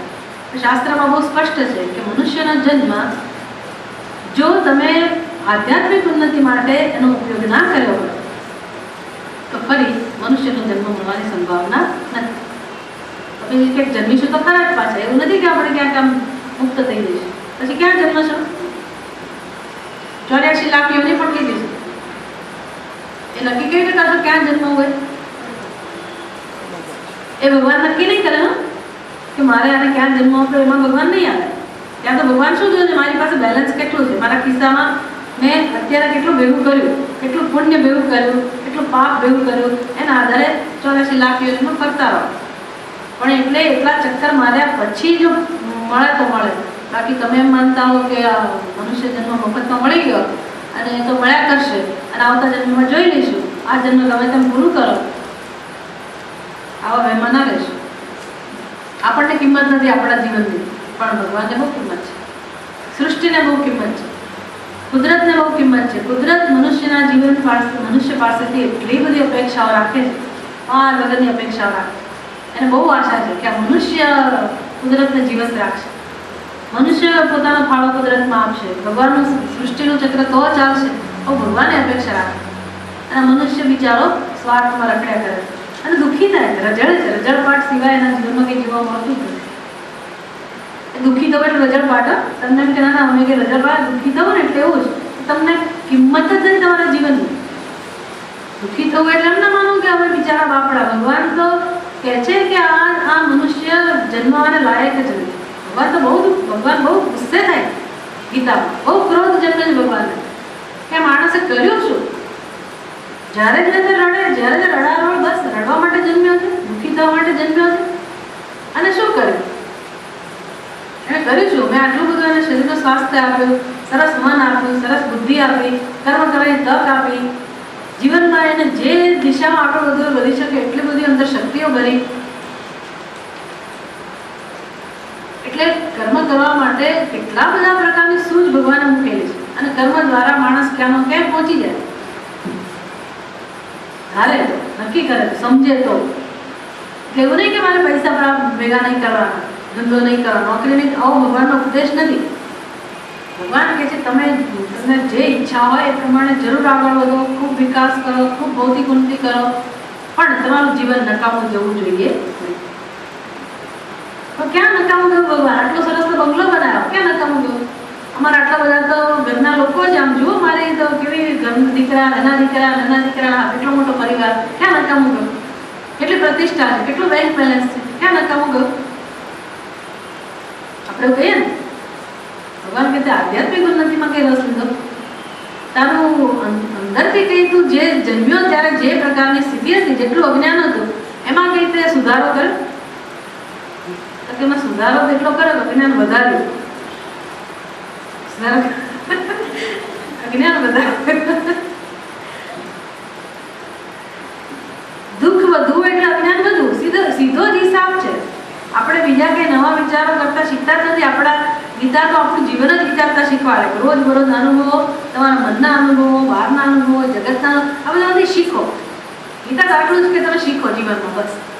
કે શેનાથી શું મળે છે. બહુ બધા મજબૂત નિયમો છે. તમને એમ લાગે કે કંઈ ખબર નથી પડતી, ગહના કર્મણો ગતિ કેમ આવું, કે એવું કશું નથી. બહુ સ્પષ્ટ છે બધું. જ્યાં મૂલ્યોની હાનિ છે ત્યાં દુઃખ હોય જ. બુદ્ધિશાળી માણસ જોઈ શકે. બહારની પરિસ્થિતિ સુખ દુઃખ નથી મપાતા. બહારની પરિસ્થિતિ ગમે તેવી હોય. વિવેકાનંદજી માનલો બધું છોડીને ફૂટપાથ ઉપર આવી ગયા અને ફૂટપાથ ઉપર પેલો ભિખારી પણ ઉભેલો છે. બંનેની સ્થિતિ સમાન છે, પણ અંદરની સ્થિતિમાં ફેર કરો કે નહીં? વિવેકાનંદજીની સ્થિતિ અંદરની જુદી હોય, ભિખારીની સ્થિતિ અંદરની જુદી હોય. તમે કેમ એમ કહી છો કે બંને સમાન છે? એટલે શેના ઉપરથી સુખ દુઃખ નક્કી થાય? અંદરની પરિસ્થિતિ પર. અને અંદરની પરિસ્થિતિ, અંદરનું સુખ, સુખ અંદરની વસ્તુ છે. સુખને શેની સાથે સંબંધ છે? મૂલ્યો સાથે સંબંધ છે, જ્ઞાન સાથે સંબંધ છે, ધર્મ સાથે સંબંધ છે, ભગવાન સાથે સંબંધ છે, પવિત્રતા, સત્યનિષ્ઠ, આ બધા સાથે સંબંધ છે. એ માણસ સુખી જ હોય. બહારથી તમને ભલે એવો જણાતો હોય એ સુખી છે. અને પેલો માણસ બહારથી ગમે તેટલું સરસ હોય પણ અંદરથી દુઃખી હોય તો વિચારવા જેવું એનું કારણ શું હશે. બહુ સ્પષ્ટ નિયમ હોય, બહુ, જેમાં કોઈ કુદરત કોઈ ભૂલ નથી કરતી. જગત ભલે કરતા કાદા કરે પણ કુદરતના બહુ સ્પષ્ટ નિયમ હોય. અને દુઃખ પણ એવું દુઃખ નહીં કે સાંસારિક પ્રશ્નોનું દુઃખ, જેને આધ્યાત્મિક ક્ષેત્રમાં દુઃખ કહેવાય, જે દુઃખ જીવનમાં ઉપયોગી પણ છે, આધ્યાત્મિક ઉન્નતિ માટે ઉપયોગી છે, જરૂરી છે, એવા દુઃખને આ અધર્મની સાથે લેવા દેવા નથી. એ ધર્મને કારણે પણ હોય. એ દુઃખ જુદા પ્રકારનું છે. જેમ કે મીરાને વિરહ સાલતો હોય, નરસિંહ મહેતાના ભગવાનનો વિરહ સાલતો હોય, દુઃખ છે. પણ એ દુઃખ એટલે નહીં કે અજ્ઞાનમાંથી જન્મેલું. એટલે આ બધું શીખવાનું છે ને આપણા જીવનમાં. હવે શેનું દુઃખ હોય? આટલું શ્રવણ કર્યા પછી આપણા જીવનમાં કેમ દુઃખ આવે? આટલું સમજ્યા પછી કેમ દુઃખ આવે? અંદર એવો પ્રશ્ન જન્મે તો કંઈક આપણને થાય કે ભાઈ આપણે આપણી સમજ આપણા જીવનમાં લાવતા નથી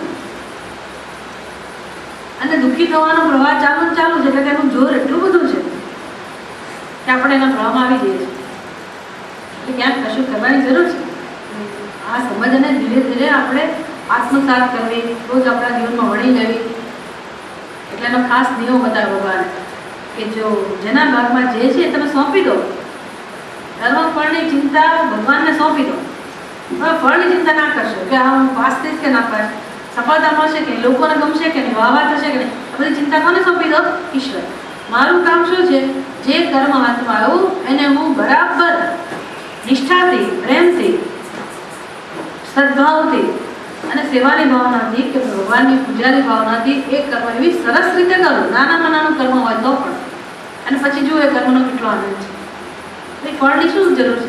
ફળ જે મળે છે, કર્મ કરતી વખતે જ માણસને સુખ રૂપી ફળ મળી જાય છે સમજથી. એ નિયમ અહીંયા શીખવાડે તો તે સિદ્ધાંત અહીંયા છે. એટલે બે વસ્તુ કહી અર્જુનને કે જ્ઞાન નિષ્ઠામાં અર્જુન તારો સીધો હમણાં અધિકાર નથી, કર્મ અધિકાર છે કર્મમાં. અને એમાં તે કર્મ ફળ તૃષ્ણામાં નહીં, માત્ર કર્મમાં. કસ્યાચિત અવ્યવસ્થાયા, કોઈ પણ અવસ્થાની અંદર રહીને કર્મમાં જ અધિકાર છે. ભગવાન કર્મફળમાં ઈચ્છા રાખું તો મને શું નુકસાન થવાનું? તે જવાબ આપે છે ભગવાન. યદા કર્મ ફલે તૃષ્ણા તે સ્યાત તદા કર્મ ફલ પ્રાપ્તે હેતુ સ્યાહ એવં મા કર્મ ફલ હેતુ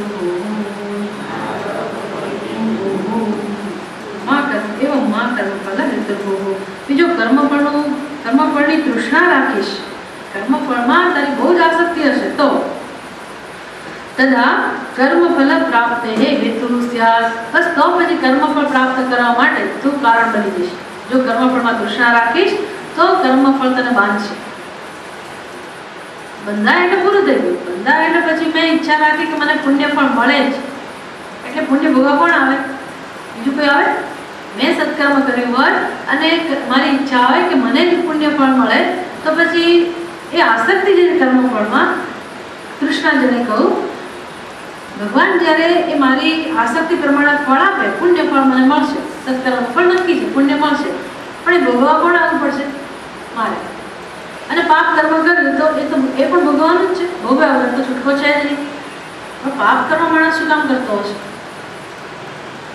પાપ કર્મ શું કામ કરતો હશે? પેલી તૃષ્ણા માટે, મને જોઈએ જ છે, ધર્મથી નહીં મળે તો અધર્મથી મેળવીશ, એટલે કોણ કરાવે છે મારી પાસે કર્મ? તૃષ્ણા.